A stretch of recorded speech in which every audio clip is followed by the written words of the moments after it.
Bush, grandfather of George W. Bush, savagely desecrated the grave of Apache Indian chief Geronimo.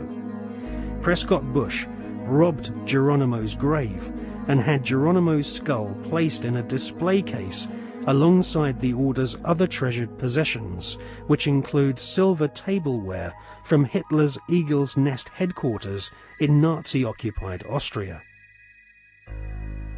Welcome to the satanically inspired secret world of the Skull and Bones Brotherhood of Death. Welcome to the sick world of the Bush family.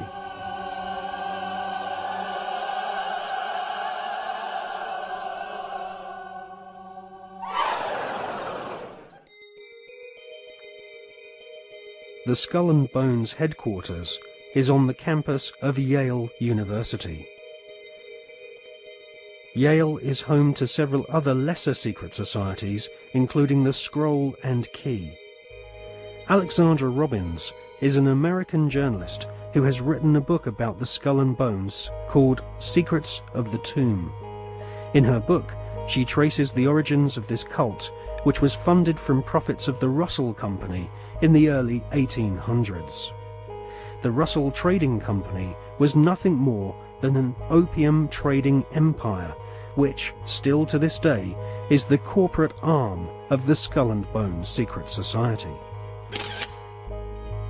William Huntington Russell had travelled in Germany during his student years and was befriended by a disciple of Adam Weishaupt's Bavarian Illuminati. Upon returning to the USA in the early 1800s, Russell used some of his family's opium wealth to fund the building of the tomb at Yale University. Russell initiated several of his fellow classmates, including Alphonso Taft, who would go on to become the Secretary of War and ambassador to Russia. Alphonso Taft's son became President of the United States, and so a time-honored tradition of hereditary membership of the Skull and Bones Brotherhood of Death was begun.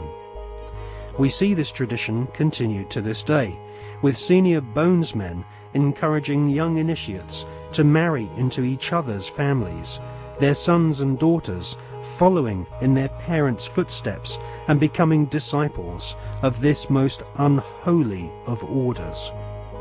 In the Hollywood movie Brotherhood of the Bell, we see an initiation ceremony, which is a common occurrence on the campuses of America's elite Ivy League secret societies.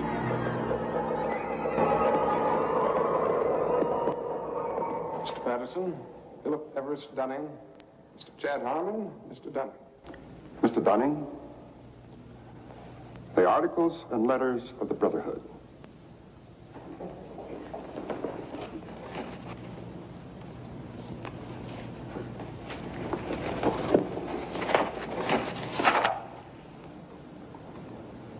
Do you swear that having been entrusted with these articles and letters since midnight this night, that you alone read them and did not communicate their content to any person whatsoever?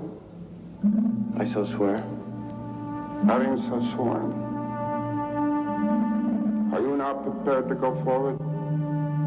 I am prepared.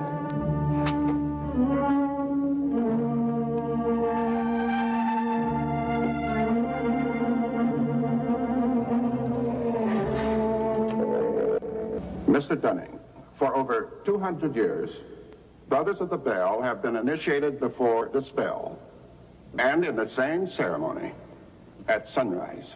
22 years ago, Mr. Patterson stood due east in your place, and I became his senior, as Mr. Patterson is now yours. One day, Mr. Patterson will stand due south, and he will induct a Brother of the Bell, and you will become senior. See, in this fashion does the Brotherhood express its continuity. It will continue long after all of us are dead. But that continuity depends upon one thing: obedience. Absolute obedience. If and when you are ever called upon by Mr. Patterson to pay your due bill, you must comply, whatever is asked of you.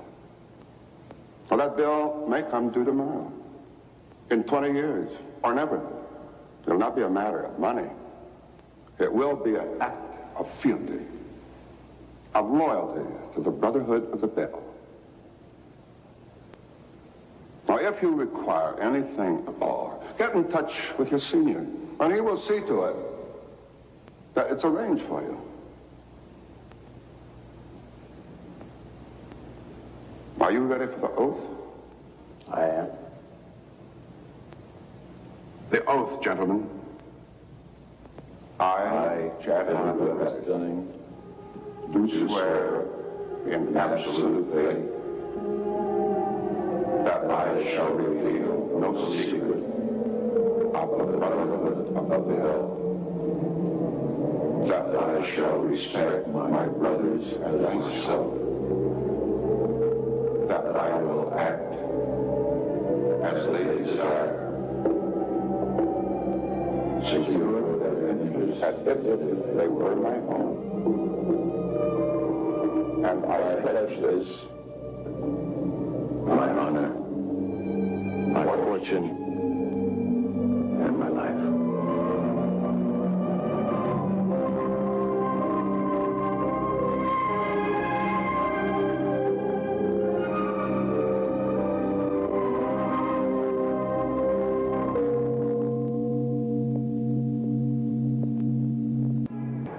You know, I still find it incredible that I could get anything I want. Anything a man could get with money, privilege, and the best connections. You know, it just occurred to me that we're part of the establishment now. Not part. The establishment.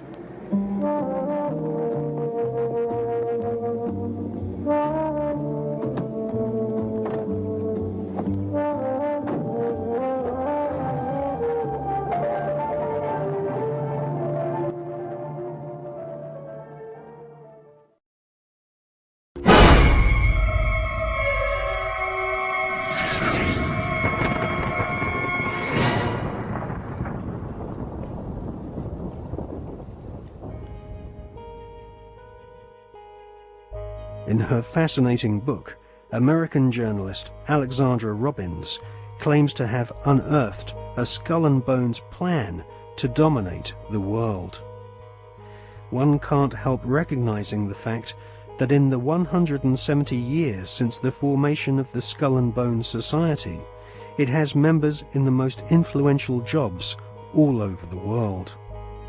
New initiates seem to fall effortlessly into high-paid jobs within banks, media organizations, government agencies, and huge corporations which earn vast profits from government defense contracts. Some researchers claim that all members agree to tithe their wealth over to the society, thus ensuring that their offspring will become future initiates of the Brotherhood of Death. The Skull and Bones Brotherhood of Death recruits members from America's billionaire aristocracy.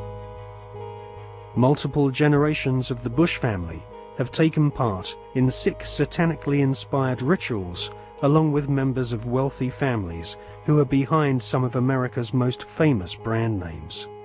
Based on the rituals of the German Bavarian Illuminati, the Skull and Bones have approximately 900 members worldwide. George W. Bush has initiated 5 fellow Bonesmen to join his administration, including William Donaldson, who is head of the American Securities and Exchange Commission.